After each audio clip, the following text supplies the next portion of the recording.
On Monday afternoon, the leader of the opposition was approached by protesters. They called Sir Keir Starmer a traitor. They shouted about Julian Assange and about Jimmy Savile. The previous Monday, Boris Johnson said this in Parliament.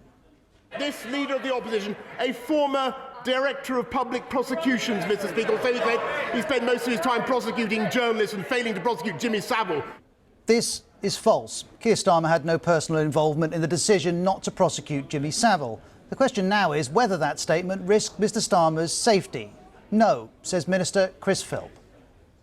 I don't accept there is any link between the Prime Minister's reference to Keir Starmer's record as Director of Public Prosecutions and what happened last night, which was totally unacceptable. The Prime Minister himself tweeted, "The behaviour directed at the Leader of the Opposition is absolutely disgraceful." And Number 10 has refuted any link whatsoever between that behaviour and the Prime Minister's words. But if that's Number 10, this is the Speaker of the House of Commons. These sorts of comments only inflame opinions and generate disregard for the House, and it is not acceptable. Our words have consequences, and we should always be mindful of that fact. Scotland's First Minister, Nicola Sturgeon, has also commented, tweeting that any politician choosing to weaponise online conspiracy theories against opponents knows fine well that they risk stirring up the kind of hate and abuse that Keir Starmer experienced today.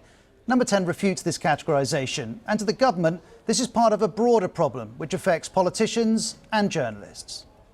That mob yesterday, they were the same mob that surrounded Michael Gove outside his department. They were the same mob that attacked Nick Watt. These are people who do not discriminate. They just hate all of us because we represent the so-called establishment. And while the protest and its causes are debated, so too is the broader issue of whether the original claim was acceptable. Dan Hodges of the Mail on Sunday picks this up, arguing that people are missing the point. He goes on, "It's not that the crazy extremists heard what Boris was saying, then decided to copy him. It's that the Prime Minister of the UK heard what the crazy extremists were saying and decided to copy them." The Savile-Starmer claim has circulated on far-right websites, but after it was used in Parliament, ministers have defended its use. They argue if Labour holds Boris Johnson responsible for all lockdown parties at Number 10, even those he didn't attend, so Keir Starmer can be held responsible for what happened at the CPS when he was in charge. For example, this is the Cabinet Minister, Brandon Lewis. When we are looking at the fact that somebody at the top of an organisation has responsibility for what happens in it, that's the point the Prime Minister is making. I think that is a fair and reasonable point. No doubt leaders at times take responsibility for organisations they lead. But let's revisit what Boris Johnson said in Parliament. It was personal. He spent most of his time prosecuting journalists and failing to prosecute Jimmy Savile. Next, here's another defence of the Prime Minister from Cabinet Minister Kwasi Kwarteng. In the context of the accusations about leadership, the debate about accountability, it was a reasonable thing to bring up. It's correct that in 2013, Keir Starmer did apologise for the shortcomings of the CPS in dealing with allegations against Jimmy Savile, but he didn't apologise for his personal conduct. And then here is a further defence of Mr Johnson from Minister Chris Philp again. I'm saying it was capable of being misconstrued. I mean, it was the words on the face of it were correct, but it was capable of being misinterpreted. It's not only misinterpretation, though. There's no evidence to support Boris Johnson's claim about Keir Starmer and Jimmy Savile. Mr Philp went on. And that's why Boris Johnson was very clear and clarified exactly what he meant a couple of days later, which was the right thing to do. It's right that Boris Johnson did seek to clarify what he'd said in this interview on Thursday.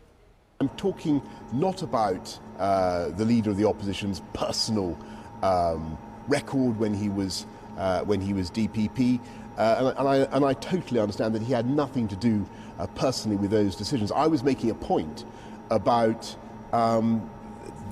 his responsibility for the organisation as a whole. A clarification, but not a retraction or an apology for the original claim. And the Tory MP Julian Smith now argues it's really important for our democracy and for Starmer's security that the false Savile slurs are withdrawn in full. That's what the opposition wants too. It's Trumpian-style politics and legitimises the sort of political discourse that isn't what we like or deserve in this country. And I believe he should come to the House of Commons and apologise unreservedly for the slurs that he made last week. This, though, is Chris Mason's assessment of the chances of seeing an apology on Tuesday. Absolutely zero. It is not going to happen. As well as that, a Downing Street source told the BBC he's got other stuff to get on with today. And as all sides traded political blows this week, there was a new arrival in Westminster.